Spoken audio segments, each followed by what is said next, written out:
Hey everybody, it's Mrs. Hunt, and this is the week of October the 5th. Today is actually Thursday. I'm getting these notes to you today. My son was sick with a stomach bug, and I've been absent for a couple of days. So hopefully everybody out there is staying healthy. I know I've got some kids in quarantine, which I miss you, and I hope you guys come back soon. As for my virtual learners, most of you guys are keeping up with everything and doing really well. I still encourage you to come back into class because in-class instruction is better. It's hard to be out there all by yourself. So I do encourage you guys to come back and join our classroom and be a part of everything. So, all right, I'm going to go through some of the macromolecule notes.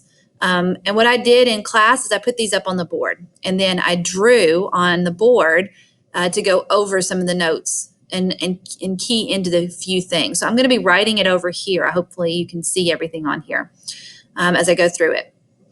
All right, so the big thing is understanding that what organic means. And organic means that it contains carbon. And carbon is the center for all of our organic compounds. The beautiful thing about carbon is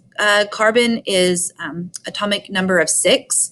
So we draw those valence electrons. We have 2 electrons in the first orbital, and then we have 4 electrons, 2, 3, and 4 in the second. So remember from physical science from last year, they want 2 in the first and then 8 in the second to be full. So this leaves carbon with some areas to bond to other elements. So that's what makes carbon so special, is that he can bond to other things. I think it's like he's friendly, and he has 4 places for friends to join him.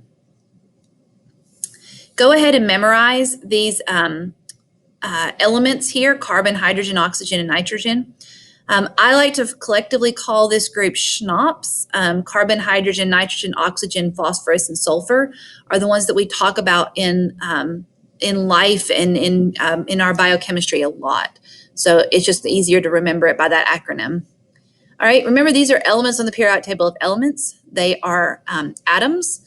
They are not alive, but yet they make up those living things. And finding carbon is a big deal. Okay, so we're going to start with the first macromolecule. This is a carbohydrate. There we go. All right, what do you need to know? That they are a source of energy. This is how we get our energy. And we can see that there's monosaccharide, disaccharide, and polysaccharide. These go to how complex of a sugar it is. Saccharides are sugars, so that's the big thing we need to know. Carbs are actually sugar. Okay. Monosaccharides are a 1 sugar, and they break apart really easily. So in class, I used markers to demonstrate this. I'll do it here too. Okay. So a monosaccharide would be like having 1 sugar come into your body. So I think about a monosaccharide as like an apple. It's 1 simple sugar. This comes in, breaks apart, my body absorbs it, and I use it for energy. Okay, this is great for great pick-me-up. The problem is I like to exercise. I walk, I don't run, 4 miles like 3 times a week, and I love to get outside and hike. So I would be better off with a polysaccharide for that kind of thing. Polysaccharides are multiple sugars that come into your body. So if I was to eat like bread or pasta and have a polysaccharide that comes in, I'm going to break apart, use it as energy on my first mile, keep going, I still have more. Break apart, use it for my second mile, still have more.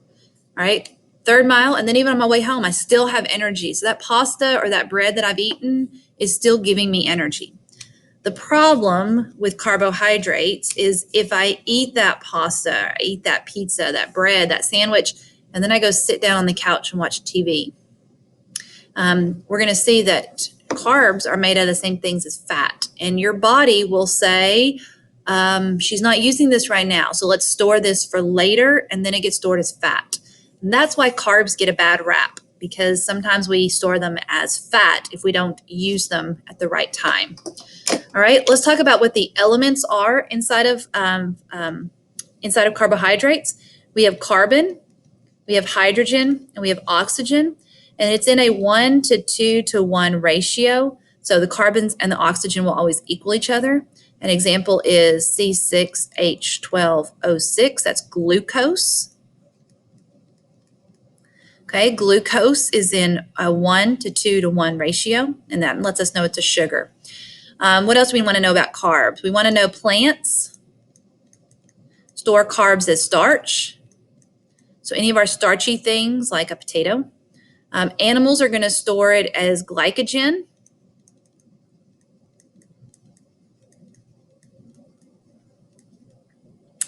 All right, and then the last parts of dehydration and hydrolysis are nice to know.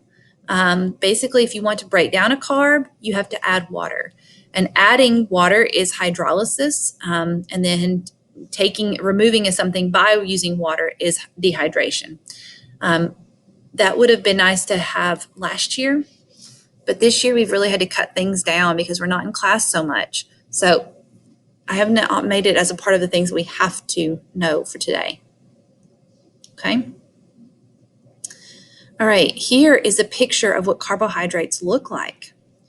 All right, so what you want to know is for the carbs that they are basically like a ring in their shape, and each one of these is a carbon. So when you see it written over here, each one of those is a carbon, and you just have to know it's in a ring shape.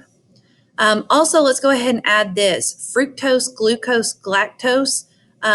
Oftentimes they end in ose. Okay, oses let us know it's a sugar or a carb. So here you have some examples of some carbohydrates. The bread and the pasta, those are your complex carbs. And of course, your beans, your fruit, your vegetables are going to be more of a simple carb, which are easier for your body to digest. Okay, sucrose, lactose, maltose, these are all oses or sugars. Lactose is the sugar in milk. And you can see that these are disaccharides. They have 2 sugars in them. All right, and then we're going to get to a lipid. Okay, all right, so I'm titling it lipid. Okay, all right, so what do you need to know? Lipids are energy storage. Okay, and we want to know it's essential for our cell membrane. When babies are born, they don't have a lot of fat on them, so they can't go more than 3 or 4 hours without eating. They have to eat in order to live and survive. As you get older, you start to store more fat on you, and you're able to sleep through the night, 8 hours, 10 hours, 12 hours. And this is essential for you to use that fat overnight so that you have energy and you don't die. Fats themselves are broken into 2 groups. We have a saturated and, excuse me, an unsaturated.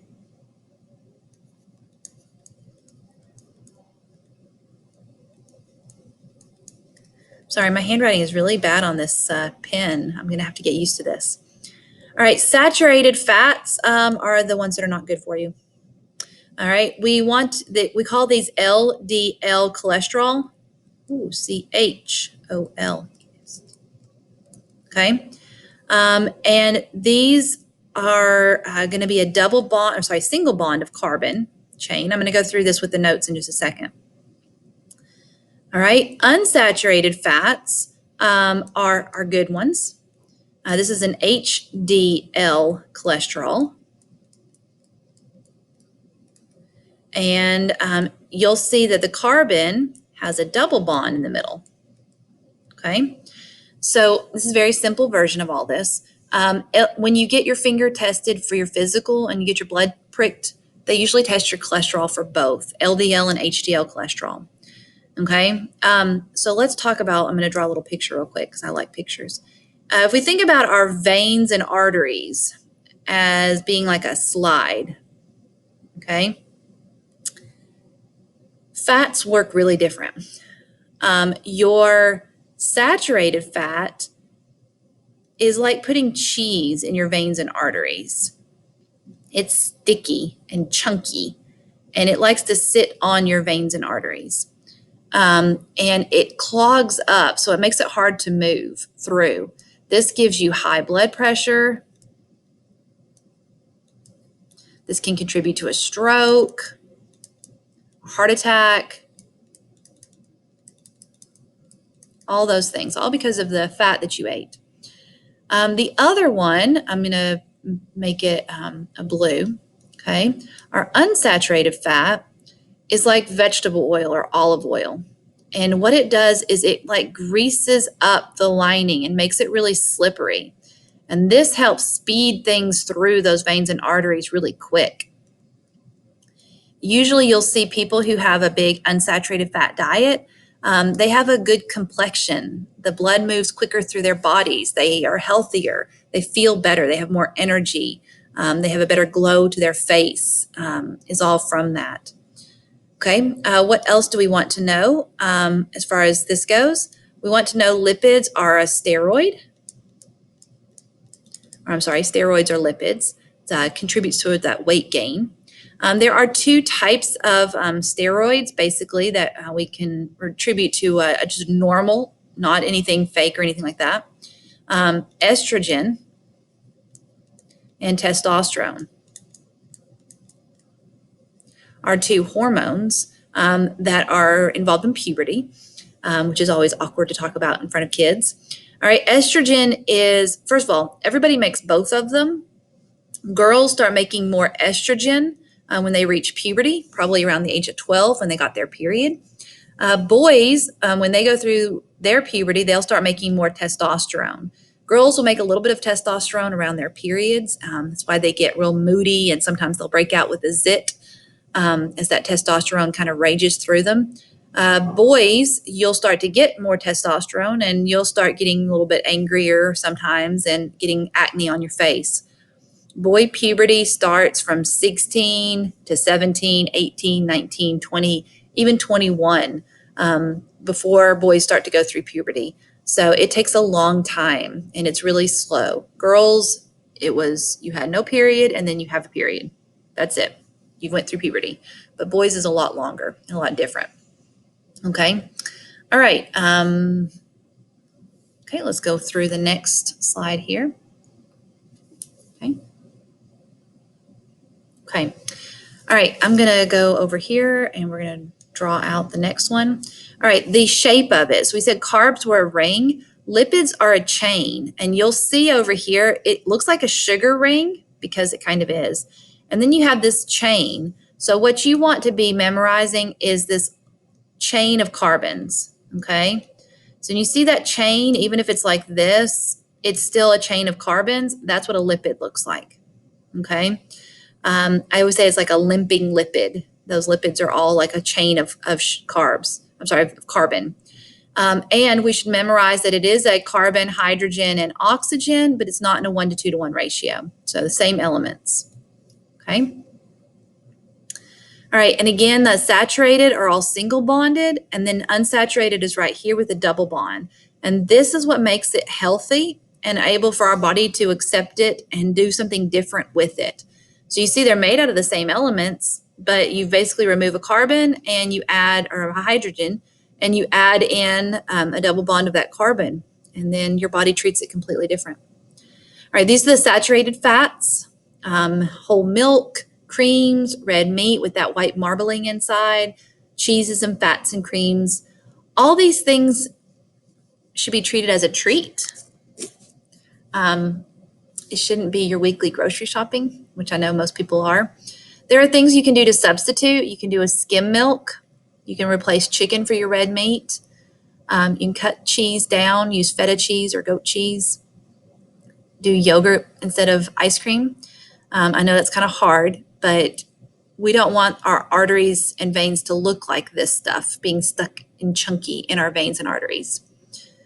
All right, this stuff is the fats that are good for us. We like the olive oil, peanut butter, vegetable oil. Any kinds of nuts are good. Avocados are good, and then seeds are good. I could put fish here, and eggs too are a good lipid for our body. So those things are the good things for us. And these help make our veins and arteries like a slip and slide. Okay. All right. Now we're going into protein. Okay. All right, protein, we want to know it's carbon, hydrogen, oxygen, and boom, boom, boom, somebody knew, nitrogen. We want to know that it's made out of amino acids, which I'll just call AA, and they link together with a peptide bond right here, a little peptide bond, to make a protein. What we should know is that they build structures like hair, like fingernails, like skin, muscles. They're going to build. They're going to transport oxygen, and they're chemical messengers. The most important thing is that they're enzymes. Next week, we're going to go all through enzymes and discover all the things about enzymes. Protein, what does it look like? It has a central carbon, looks like a tree branch, a side nitrogen, a side hydrogen. This thing that's called COOH, it's a carbon, oxygen, oxygen, hydrogen. It has a funny name called a carboxyl. You don't have to know that, but it's nice to know.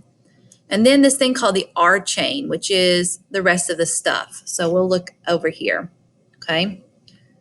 All right, we'll come back to that. So here's a good picture. So you can see the carbon, you see a carboxyl, nitrogen, hydrogen, and this is what we call the R chain. Arginine, lysine, histidine, amino acids often end in an "ene," so you can associate that with it being a protein, okay? And then here were some good pictures of some protein, some dark beans, some nuts, eggs, chickpeas or garbanzo beans, chicken, fish, red meat, lentils. All this stuff is good protein. If you're feeling very sluggish and your brain just doesn't work very well and you can't remember stuff and you're like, oh, I'm stuck in this brain fog for a while, chances are you're probably not getting enough protein in your diet. And I would suggest putting more protein in your diet, and that should help. Okay. All right. Let's go to the last one. This is nucleotides. Okay. All right. Nucleotides. Or sorry, nucleic acid. Ooh, CID. Nucleic acid is made out of nucleotides. Nucleotides are the building blocks for nucleic acid. All right, what should you know? It is genetic information for the most part. It is DNA and ATP and RNA. You remember ATP, energy, if you remember that. All right, it is made out of a carbon, hydrogen, oxygen, nitrogen, and phosphorus. Okay, so it's got a phosphate group in there too. All right, its shape is more helix. So you have DNA as a double helix, you have RNA as a single helix, and ATP, I'm going to show you a picture of that right here. You see the phosphate groups coming off. It's also in a helix kind of structure, but that's how you recognize them, is that shape of being a helix. All right, so go back through here, look at the notes. All right, what you want to know is the 4 macromolecules, what they do, energy storage, building, genetic information, what they're made out of, carbon, hydrogen, oxygen, carbon, hydrogen, oxygen, carbon, hydrogen, oxygen, nitrogen, carbon, hydrogen, oxygen, nitrogen, phosphorus. You want to know the shape of them, what they look like, the ring, the chain of carbons, the branch with the carbon in the middle, and then a helix. And that's basically about it, okay?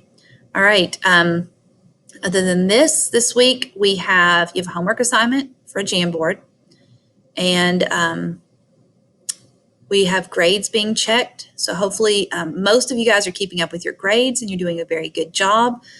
Do continue to go on Infinite Campus and check out your grades. And as always, email me or text me if you have any questions, and I'll be happy to help. Hope you guys have a great day. Remember, Monday is a no school day. However, my Monday kids will still have work on the Google Classroom. So it'll be a fun week next week. And if you're a 10th grader, you will have the PSAT on Wednesday. All right, I will talk to you later. Bye.